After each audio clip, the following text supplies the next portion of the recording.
ঘাটে কাশফুল, মাটিতে ঝরে পড়া শিউলি ফুল, পুকুরের শালুক পদ্মফুল জানান দিচ্ছে পুজো আসছে।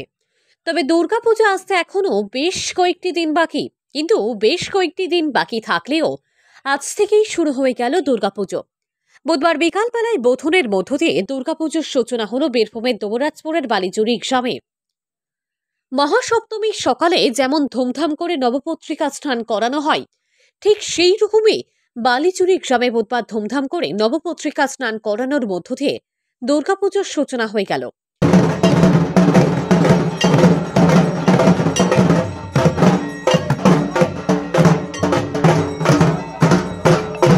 দুর্গাপুজোর আগেই দুর্গাপুজোর এমন সূচনা হয় বালিচুরি গ্রামের রায় পরিবার এবং চট্টোপাধ্যায় পরিবারে। তবে তাদের এই পুজো এই বছর প্রথম নয়, তাদের পুজো কয়েকশো বছর প্রাচীন। রীতি অনুসারে এই দুই পরিবারের দুর্গাপুজোর সূচনা হয় মূলত কৃষ্ণপক্ষের নবমীতে, যা দুর্গাপুজোর মহানবমীর ঠিক এক পক্ষকাল আগে। অর্থাৎ মহানবমীর ঠিক এক পক্ষকাল আগেই এই দুই পরিবারে উমার আগমন হয়ে যায়। আমাদের আজ বালিজুরি গ্রামে কৃষ্ণা নবম মেয়াদি কল্পে আদ্রা নক্ষত্রে আজ বালিজুরি গ্রামে বোধন মায়ের আনা হলো আমাদের যমুনা পুষ্করিণী থেকে।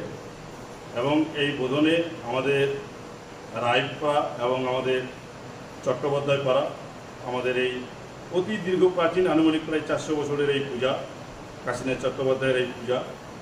আমাদের এই পূজা শুরু হলো কিছুক্ষণ আগে এবং এরপর আমাদের মহাপ্রসাদের আয়োজন আছে। আমাদের এই গ্রামের সবাই তো অংশগ্রহণ করেন এবং আমাদের ওই গ্রামেরও অনেক ব্যক্তি এসে আমাদের এই মায়ের প্রসাদ গ্রহণ করে থাকেন।